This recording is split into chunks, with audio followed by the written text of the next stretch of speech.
நம்ம வாழக்கூடிய இந்த இந்தியாவுல நமக்கு இருக்கக்கூடிய ஒரே ஒரு உரிமையான வாக்குரிமையும் இனி இல்லை அப்படிங்கிற ஒரு கால சூழல் நம்ம வாழக்கூடிய இந்த நாட்டுல உருவாயிருக்கு. இந்த நாட்டுல பாதுகாப்பு இல்லை, ஒரு நல்ல பொருளாதாரம் இல்லை, ஒரு சுதந்திரம் இல்லை, ஏகப்பட்ட பிரச்சனைகளும் குளறுபடிகளும் ஊழலும் லஞ்சமும் திளைச்சு இருக்கக்கூடிய இந்த நாட்டுல நமக்குன்னு இருக்கக்கூடிய ஒன்னே ஒண்ணு அந்த ஓட்டு தான். அந்த ஓட்டையும் பலரும் காசுக்காக விற்கிறாங்கிறத ஒரு பக்கம் வச்சிங்க அப்படின்னாலும், இன்னைக்கு அந்த சூழல் கூட இல்ல, இனிமே அதையும் செய்ய முடியாது உங்களால அப்படிங்கிற ஒரு நிலைமை தமிழ்நாட்டுல இன்னைக்கு உருவாயிருக்கு. வெரி ரீசெண்டா பாத்தீங்கன்னா நம்ம மத்திய சர்க்கார் வந்து பீகார் மாநிலத்துல அந்த எஸ்ஐஆர்னு சொல்லக்கூடிய ஸ்பெஷல் இன்டென்சிவ் ரிவிஷன் வந்து செஞ்சு முடிச்சிருந்தாங்க.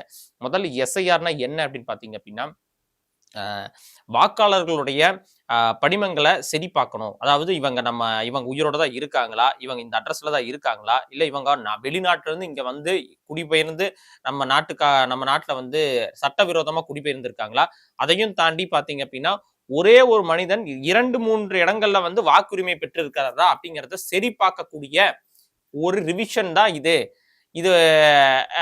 அப்படின்னு சொல்றாங்க.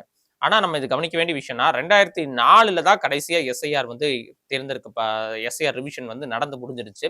அந்த அந்த ரிவிஷன், அதாவது எலெக்ஷனுடைய அந்த நார்ம்ஸோட இந்த ரிவிஷன் பத்தி அந்த கடைசியா 2004 தான் அந்த எஸ்ஐஆர் மாதிரியான இந்த தேர்தலுக்கான வாக்காளர்களுடைய படிவங்களை சரிபார்க்கப்பட்டு தேர்தல் வந்து நாடு முழுமைக்கும் தேர்தல் நடந்தது. 2004க்கு அப்புறம் கிட்டத்தட்ட எத்தனையோ தேர்தல் நம்ம சந்திச்சு முடிச்சிட்டோம். அத்தனை தேர்தலையும் நம்ம இந்த இவங்க சோகால்டு இப்ப சொல்லக்கூடிய வாக்காளர் திருத்த சட்டம், இதுல இத்தனை பேர் போலி வாக்காளர்களுக்கு வாய்ப்பு இருக்கு, இவங்கெல்லாம் சட்டவிரோதமா குடிபெயர்ந்திருக்க வாய்ப்பு இருக்கு அப்படின்னு சொல்லக்கூடிய இதே இந்த அரசு தான் இந்த சட்டவிரோதமா குடிபெயர்ந்ததா சொல்லக்கூடிய அவர்களுடைய வாக்கையும் பெற்றுக்கொண்டுதான் இன்னைக்கு இருக்கக்கூடிய எம்எல்ஏக்களையும் எம்பிகளையும் தேர்ந்தெடுத்து வச்சிருக்கிறாங்க. இன்னைக்கு அப்படி தேர்ந்தெடுத்து வந்த எம்எல்ஏக்களும் எம்பிகளும் சேர்ந்து எடுத்த முடிவு தான் இது. புதிய எஸ்ஐஆருடைய வரைவுகள்ல ஏகப்பட்ட மாற்றங்களை உருவாக்கி இருக்காங்க.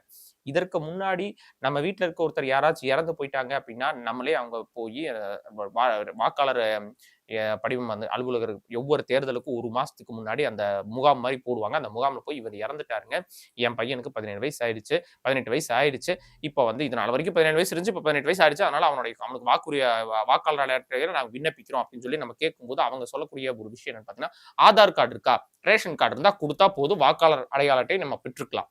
ஆனா இதுக்கப்புறம் அது செல்லாது.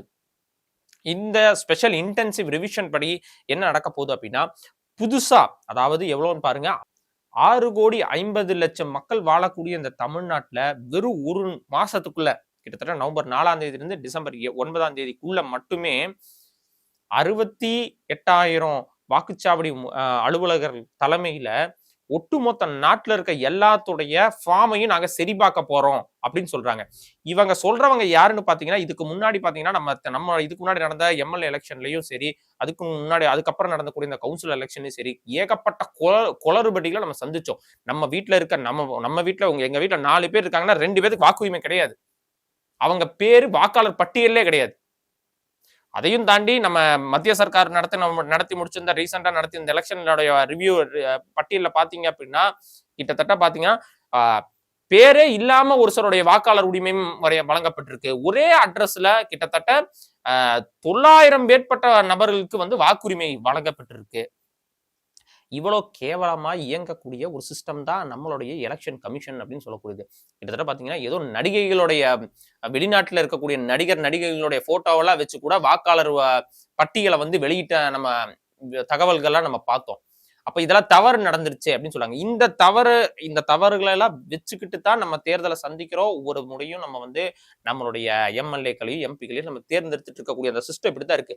இதை சீர்படுத்தணும் அப்படிங்கறதுல எந்த மாற்று கருத்தும் கிடையாது. ஆனா அதை சரியா செய்யணுங்கிறதா இங்க இப்ப இருக்கக்கூடிய பிரச்சனை. வெறும் 1 மாச கால அளவுல 6,50,00,000 மக்கள் வாழக்கூடிய ஒரு நாட்டுல, தமிழ்நாட்டுல கிட்டத்தட்ட நீங்க வந்து வெறும் 68,000 அலுவலக அதிகாரிகளை வச்சு, தேர்தல் அதிகாரிகளை வச்சு இந்த வேலையை நான் செஞ்சு முடிச்சிருவோம் ஒரே மாசத்துல அப்படின்னு சொல்றது வந்து வேடிக்கையா இல்லையா? இப்போ நீங்க வந்து அந்த ஃபார்மை எடுத்துட்டு எங்க வீட்டுக்கு வரீங்க, நான் வேலைக்கு போயிட்டேன், ஒரு 3 நாள் தொடர்ச்சியா 5 நாள் ஒரு தொடர்ச்சியா வெளியூருக்கு நான் போயிட்டேன் அப்படின்னா, அலுவலகர் அந்த அதிகாரி என்ன பண்ணுவாரு? இந்த வீட்டுல ஆள் இல்ல, இவங்க அட்ரஸ் மாதிரி போயிட்டாங்கன்னு சொல்லி என்னோட வாக்காளர் பட்டியல் நிராகரிக்கிறதுக்கு வாய்ப்பு இருக்கு. அந்த சூழல் இப்ப உருவாயிருக்கு. அதையும் தாண்டி 2004க்கு முன்னாடியே உங்களுடைய வாக்காளர் பட்டியல் உங்ககிட்ட அதுக்கு முன்னாடியே நடந்த ரிவிஷன்ல வந்து உங்களுடைய பேர் இருந்ததுன்னா பிரச்சனை இல்லை. 2004க்கு அப்புறம் நீங்க புதுசா அதுக்கப்புறம் உங்களோட வாக்காளர் அடையாளத்துல விண்ணப்பிச்சு உங்களுடைய பட்டியல் அதுக்கு அப்புறம் வந்த ரிவிஷன்ல தான் இருக்கு அப்படின்னா கிட்டத்தட்ட 11 ஆவணங்களை நீங்க சப்மிட் பண்ணணும்னு சொல்லி இந்த அரசாங்கம் முன்வைக்குது. என்னெல்லாம் ஆவணங்கள்லாம் அதுல பிரதானமா இருக்கக்கூடிய ஆவணங்கள் என்னெல்லாம் பாத்தீங்க அப்படின்னா, ஜாதி சான்றிதழ், நீங்க படிச்சிருந்தீங்கன்னா உங்களோட டிகிரி சர்டிபிகேட்டு, அப்புறம் உங்களுடைய அப்பா அம்மா யாராச்சும் ஒருத்தர் தவறிட்டாங்க அப்படின்னா அவருடைய இறப்பு சான்றிதழ் கேட்கறாங்க. இதெல்லாம் தான் நமக்கு பாக்குறதுக்கு ரொம்ப வினோதமா இருக்கு. கிட்டத்தட்ட நம்ம இந்தியாவிலேயே பாத்தீங்க அப்படின்னா வெறும் 30% மக்கள் தான் இறந்து போனவங்களுடைய இறப்பு சான்றிதழ் பெற்று வச்சுக்கிறாங்க. மீதி இருக்க 70 பேர் வாங்குறதே கிடையாது.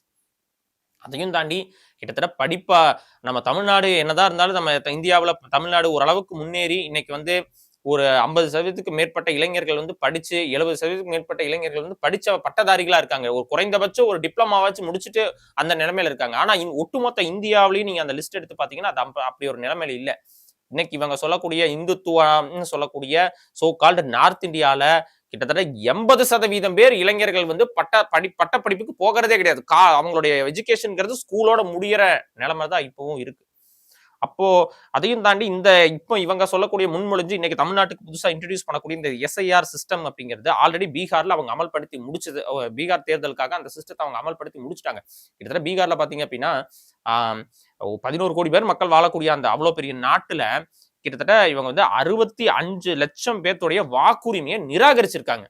பல காரணங்கள் சொல்லி இவங்கிட்ட இந்த ஆவணம் இல்ல, இவங்க அந்த வீட்டுல இல்ல, இவங்கிட்ட ஏகப்பட்ட குறைகளை சொல்லி இன்னும் பலருக்கு எந்த ஒரு இன்டிமேஷனும் கொடுக்காம அவங்களுடைய வாக்காளர் உரிமையை நிராகரிச்சிருக்காங்க. இது எவ்வளவு பெரிய மோசடியான வேலை. கோர்ட்ல சுப்ரீம் கோர்ட் முன்ன தலையிட்டு அதுக்கப்புறம் அதுல 55 லட்சம் பேருக்கு மட்டுமே வாக்குரிமை வந்து வழங்கப்பட்டிருக்கு. பீகார்ல இருக்கக்கூடிய 10 லட்சம் பேர் வந்து வாக்குரிமை இன்னைக்கு இல்லை அவங்களுக்கு. அரசாங்கம் என்ன சொல்றதுன்னா அவங்களுடைய வாக்குரிமை அவங்க இந்த மாநிலத்திலிருந்து வெளி மாநிலத்துக்கு போயிட்டாங்க, அதனால அவங்களுக்கு இந்த மாநிலத்துல வாக்குரிமை இல்லை அப்படின்னு சொல்லி அவங்களுடைய இதை வந்து கொடுத்துட்டாங்க. ஆக மொத்தம் பீகார்ல இருக்கக்கூடிய 10 லட்சம் மக்களுடைய வாக்குரிமை வந்து பீகார்ல இல்ல. அவங்க வந்து 10 லட்சம் பேர் புலம்பெயர்ந்து பல இடங்களுக்கு தொழில் நிமித்தமா போயிட்டாங்க அப்படின்னு சொல்றாங்க. அப்போ இவங்க கிட்டத்தட்ட என்ன சொல்ல வராங்க, அதை முடிச்ச உடனே அவங்க அடுத்தடுத்த மாநிலத்துக்கு போகாம நேரடியா அவங்க இப்ப வந்திருக்க இடம் எங்கன்னு பாத்தீங்கன்னா நம்ம தமிழ்நாடு. அப்போ இந்த 10 லட்சம் பீகாரிகளும் கிட்டத்தட்ட அதற்கு பாதிக்கும் மேற்பட்டவர்கள் 8 லட்சம் பேராச்சும் குறையாம ஒட்டுமொத்த தமிழ்நாட்டிலையும் பரவி கூலி தொழிலாளர்களா வாழ்ந்துட்டு இருக்காங்க. இப்படி இருக்கிற சூழ்நிலையில இந்த பிஜேபி சர்க்காரும் அந்த அவங்களுக்கு துணை போகக்கூடிய இந்த அதிமுக அரசும் அதிமுகவோட கட்சியும் இவங்க எல்லாரும் சேர்ந்து முன்வைக்கக்கூடிய ஒரு கோட்பாடு என்ன அப்படின்னு பாத்தீங்கன்னா, தொழில் நிமித்தமா பீகாரிகள் நம்ம நாட்டுக்கு வந்துட்டாங்க அப்படின்னா அவங்களுக்கு வாக்குரிமை கொடுக்கறதுல என்ன பிரச்சனை அப்படின்னு சொல்லி இன்னைக்கு ஏடிஎம்கே அவர் இருக்கக்கூடிய ஒரு முக்கிய நிர்வாகி அவர் வந்து அவரோட கருத்தை முன் வச்சிருக்காரு. அப்ப நம்ம நாட்டுல இருந்து வேலை செய்வதற்காக வெளிநாட்டுக்கு ஒருத்தங்க அதாவது இங்க இருந்து ஒரு அமெரிக்காவுக்கு நான் வேலை நிமித்தமா ஒரு 2 வருஷம் போயிருக்கேன் அப்படின்னா எனக்கு இன்னைக்கு இனிமே இங்க தமிழ்நாட்டோட அரசியல்ல என்னோட எந்த பங்களிப்பும் கிடையாது. நான் பிறந்தது தமிழ் மண்ணு, நான் வளர்ந்தது தமிழ் மண்ணு, நான் படிச்சது தமிழ் மண்ணு. வேலைக்காக ஒரு 3 வருஷம் 2 வருஷம் ஒரு வேலைக்காக நான் போயிருக்கேன் அப்படின்னா இனிமே என்னோட வாக்குரிமை இங்க தமிழ்நாட்டுல கிடையாது அப்படிங்கக்கூடிய சட்ட திருத்தத்தை இதை எப்படி நம்ம எடுத்துக்கிறது? இது ஒரு மாபெரும் ஜனநாயக வன்முறையா நான் கருதுறேன். இந்த சட்ட திருத்தத்தை உடனடியா பின்வாங்கணும்.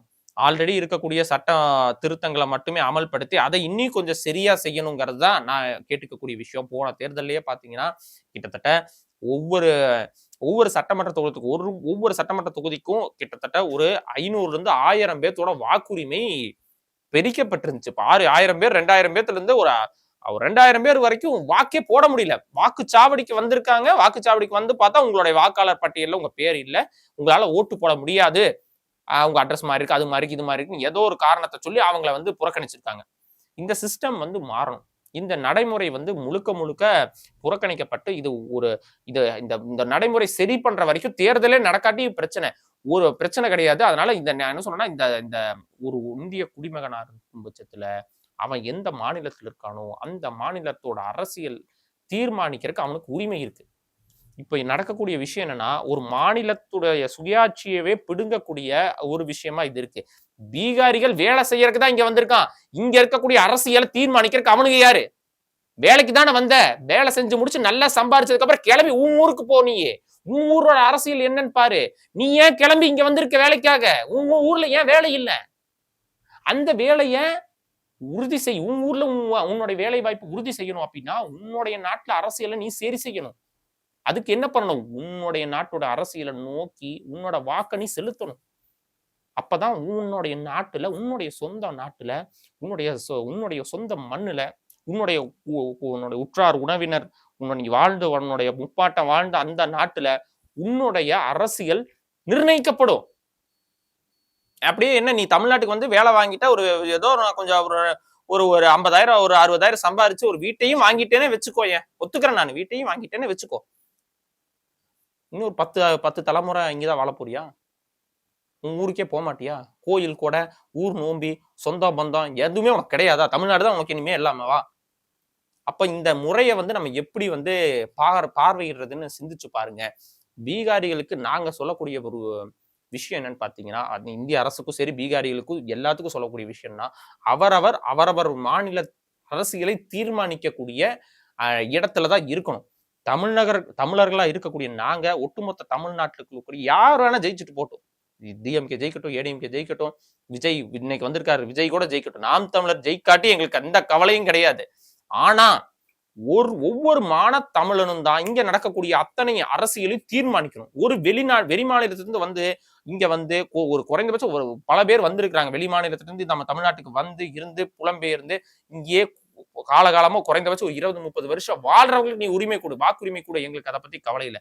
வந்தா 2 வருஷம் இருந்தா, 4 வருஷம் இருந்தா, 5 வருஷம் இருந்தா அப்படின்னு உடனே வாக்குரிமை கொடுக்கறதுங்கிறது கட்டாயமா கண்டிக்க வேண்டிய ஒரு விஷயம். ஒரு 20 வருஷம், ஒரு டெக்கேட், குறைந்தபட்சம் ஒரு 20-30 வருஷம் மாச்சு நம்ம மாநிலத்துல அவன் இருந்தா மட்டும்தான் அவனுக்கு வந்து வாக்குரிமைங்கிறது நீங்க வழங்க பெறணும். அதை விட்டுட்டு நீங்க வர்றவங்க எல்லாம் இப்ப இங்க இருந்து கிளம்பி வருவான், இங்க ஒரு ஓட்டை போடுவான், அப்ப அடுத்த வருஷம் அடுத்த தேர்தலுக்கு வரும், அடுத்த தேர்தல் அங்க போய் ஓட்டு போடுவானா? அப்புறம் அதுக்கு அடுத்த எலெக்ஷன்ல இன்னொரு இடத்துல நாட்டுல போய் ஓட்டு போடுவானா? அப்ப இந்த மூவிங் பாப்புலேஷன்ங்கிறது நீங்க வந்து கண்ட்ரோல் செய்யணும். இங்கேயே இருக்கக்கூடிய பூர்வக்குடி பல வந்து மாற்று சமூகத்திலிருந்து ஒரு ஃபார் எக்ஸாம்பிள் ஒரு தெலுங்கர்களோ, ஒரு மலையாளிகளோ, ஒரு கர்நாடகால இருந்து பூர்வீகமாவே இங்க வந்து புலம்பெயர்ந்து இருக்கக்கூடிய பலரும் இருக்காங்க. அவங்களை பத்தி நம்ம பேசவே கிடையாது. அவங்க ஒரு தலைமுறைக்கு மேற்பட்டவர்கள் இங்க வாழ்ந்துட்டு இருக்காங்க. அவர்களுடைய அரசியலோ அவர்களுடைய நிலமும் தமிழ்நாடு தான் ஆயிடுச்சு. நம்ம அவங்களை பத்தி பேச வரல. இன்னைக்கு வேலை நிமித்தமா வெறும் ஒரு 10 வருஷத்துக்கு உள்ளே உட்பட்டு 5 வருஷத்துக்கு உட்பட்டு 5 வருஷம் கூட சொல்ல முடியாது, வெறும் 1 வருஷத்துக்கு முன்னாடி வந்தவனுக்கெல்லாம் நீங்க வாக்குரிமை கொடுப்போம் அப்படின்னா இந்த சட்ட திருத்தத்தை நம்ம எப்படி ஏத்துக்க முடியும்? அப்ப தமிழ்நாட்டு வந்து இன்னொரு பீகாரை நோக்கி பயணிக்கிறதுக்கான கட்டமைப்பை நீங்க உருவாக்கிட்டு இருக்கீங்க. இந்த சட்ட திருத்தத்தை நாங்க வன்மையா கண்டிக்கிறோம்.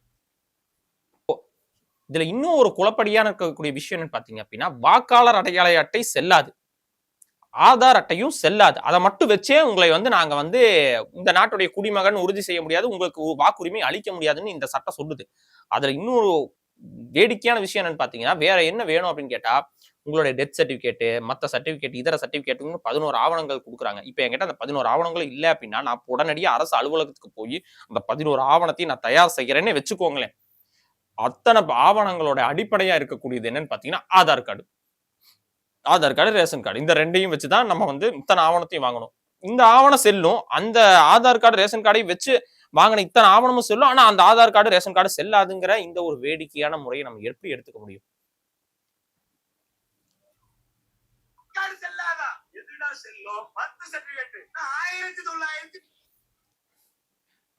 நம்ம பிரதமரே பல இடங்கள சொல்லியிருக்காங்க. கிட்டத்தட்ட நம்ம கழிவறைகள் இல்லாத வீடுகள் இன்னும் இந்தியாவுல பலதும் இருக்கு அப்படின்னு சொல்லி. கழிவறைகள் இல்லாத வீடுகள் இருக்கு. ஒரு நாள் ஒரு வேளை மட்டுமே உணவு அருந்தி கொண்டு வாழக்கூடிய மக்கள் இந்தியாவுல கிட்டத்தட்ட 12% இருக்கிறதா ஒரு சர்வே சொல்லுது. கேரளால இந்த நாள் நவம்பர் 1ஆம் தேதி கேரளாவுடைய அந்த நாளான அந்த கேரளாங்கிற நாடு பிரிஞ்ச அந்த நாளை வந்து அந்த பிரதம அமைச்சர் அங்க கூடிய சீஃப் மினிஸ்டர் கொண்டாடிட்டு இருக்கும்போது அந்த அமைச்சர் சொன்னது, இந்த வருஷத்துல இருந்து நம்ம வந்து பாவர்ட்டி, அதாவது வறுமை அப்படிங்கிறத நம்ம நாட்டுல இல்ல அப்படிங்கிற ஒரு நிலைமைய இந்த வருஷத்துல இருந்து நம்ம உருவாக்கி இருக்கோம் அப்படின்னு சொல்லி அவர் பதிவு செஞ்சிருக்காரு. அப்படின்னா வறுமைனா என்ன அப்படின்னா, ஒரு நாளைக்கு ஒரு வேளை கூட சாப்பிட முடியாத மக்களை அவங்களோட நிலைமையை தான் நம்ம வறுமை அப்படின்னு சொல்றோம். அந்த நிலைமையவே அந்த கேரளா அரசாங்கம் இந்த வருஷத்துல இந்த நவம்பர் 1, 2025 தான் நாங்க நீக்கி இருக்கிறதா சொல்றாங்க. இவ்வளோ கஷ்டப்படுற மக்கள் இத்தனை பேர் வாழ்ந்துட்டு இருக்கக்கூடிய இந்த நாட்டுல தான் நீங்க என்ன சொல்றீங்கன்னா பிறப்பு சான்றிதழ் வாங்கிட்டு வா அப்படின்னு சொல்றேன். பிறப்பு சான்றிதழ் வாங்குறதுல இருந்து இங்க நீங்க சொல்லக்கூடிய இந்த 11 ஆவணங்களை உருவாக்குறதுக்கு ஒவ்வொரு அரசு அலுவலகத்திலும் எவ்வளவு லஞ்சம் கொடுக்கணும்னு உங்களுக்கு தெரியுமா? அந்த பட்டியலையும் சேர்த்து நீங்களே வெளியிட்டுருங்க. ஒவ்வொரு அலுவலகத்திலும் ஒரு பெர்த் சர்டிபிகேட் வாங்குறதுக்கு எத்தனை ரூபா காசு வாங்கணும்? எல்லா ஊழலால திளைத்து பிதுங்கி வெளியுது ஊழல். தமிழ்நாட்டிலையும் சரி ஒட்டுமொத்த நாட்டிலையும் ஊழல் வந்து பிதுங்கி வெளியே வந்து விழுகுது. அப்படி இருக்கக்கூடிய சூழல்ல இனி வரக்கூடிய தேர்தல் வரக்கூடிய வெறும் 6 மாசமே இருக்கக்கூடிய இந்த கால சூழல்ல நம்மளால எப்படி உடனடியா வந்து இத்தனை டாக்குமெண்ட்டையும் தயார் செய்ய முடியும்? அதனால இது வந்து மாபெரும் ஒரு வேடிக்கையா இருக்கு. இது வந்து நடைமுறைக்கு சாத்தியமற்றத வந்து முயற்சி செய்யுது நம்மளுடைய அரசாங்கம். இப்போ 2000 இவங்க சொல்லக்கூடிய முறையில பார்த்தீங்க அப்படின்னா, எந்த வாக்காளர் அடையாள அட்டைய வச்சு தான் இந்த கடைசியா நடந்த 5 தேர்தல்லயும் மக்கள் வந்து வாக்கு செலுத்தி எல்லாத்தையும் தேர்ந்தெடுத்திருக்காங்க. அப்ப அந்த வாக்காளர் அட்டை அடையாள அட்டை இனிமே செல்லாது அப்படின்னா, இது நாள் வரைக்கும் இவங்க ஆட்சி செஞ்சதும் செல்லாதுன்னு தானே ஆகுது. இவ்வளவு ஒரு முரண்பாடுகளின் மூட்டையா இருக்கக்கூடிய தமிழ்நாடும் நாளைக்கு பீகார் மாதிரியான ஒரு இழி நிலைமைக்கு போயிடக்கூடாது அப்படிங்கிறது தான் தமிழ்நாட்டில் இருக்கக்கூடிய ஒவ்வொரு இளைஞர்களுடைய கோரிக்கையா இருக்கு. பீகார் மாதிரி ஏன் ஆயிடக்கூடாது அப்படின்னு நம்ம பார்த்தோம் அப்படின்னா, பீகாருடைய நிலைமை இன்னைக்கு வரைக்கும் நீங்க எப்படி இருக்குன்னு பாத்தீங்கன்னா, அங்க ஒரு தரமல்லாத சாலை, ரொம்ப மோசமான படிப்பறிவு இல்லாத பாமர மக்கள், எளிய மக்கள், கொஞ்சம் கூட சிவிக் சென்ஸ்ன்னு சொல்லக்கூடிய ஒரு என்ன சொல்றது ஒரு ஒரு அடிப்படையான அறிவுகள், ஒரு மனித சமூகத்துக்கு இருக்க வேண்டிய அடிப்படையான அறிவுகள் கூட இல்லாம பீகார்ல பலரும் வாழ்ந்துட்டு இருக்காங்க. அவங்க எல்லாம் ரொம்ப பாவப்பட்டவங்க, ரொம்ப ஏழ்மையில கூலி தொழிலாளர்கள் பலரும் 70, 50 மேல 50 60% மேற்பட்டவங்க அங்க இருக்க பீகாரிகள் வந்து மிகப்பெரிய கூலி அப்படிங்கிற அந்த நிலைமையில இருக்காங்க. தினசரி வேலைக்கு போகணும். கூலி தொழிலாளர்கள். அவங்க நாட்டுல வேலைவாய்ப்பு இல்லாதனாலதான் பல நாடுகளுக்கு புலம்பெயர்ந்து அவங்க வந்துட்டு இருக்காங்க. அங்க புலம்பெயர்ந்து வரக்கூடிய பீகாரிகள் தமிழ்நாட்டுல வந்து இன்னைக்கு இருக்கக்கூடிய இத்தனை பீகாரிகளும் வந்து அவங்க முழு மனதோட அவங்க ரொம்ப சந்தோஷமா இந்த நாட்டுக்கு அவங்க வந்திருக்க மாட்டாங்க. என்னதான் அவங்க நாட்டுல ஏகப்பட்ட ஊழல் இருந்தாலும், ஒரு அடிப்படை வசதிகள் செஞ்சு தரப்படாம இருந்தாலும், அங்க வந்து மருத்துவம் வந்து இனி போய் சேரல மக்களுக்கு. அங்க வந்து ஒரு நல்ல கவர்மெண்ட் ஹாஸ்பிட்டல் கிடையாது.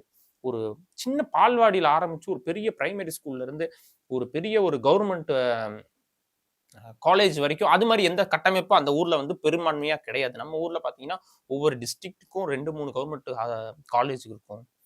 ஒவ்வொரு வார்டுக்கும் கிட்டத்தட்ட மாநகராட்சியில கூடிய ஒவ்வொரு வார்டுலையும் ஒரு 4 இருந்து 5 நர்சரிஸும் குறைந்தபட்சம் 3 government schools boys school, girls high school, அதுக்கப்புறம் வந்து அந்த மாதிரியான கட்டமைப்பு வந்து நம்மளுடைய தமிழ்நாட்டில் இருக்குது.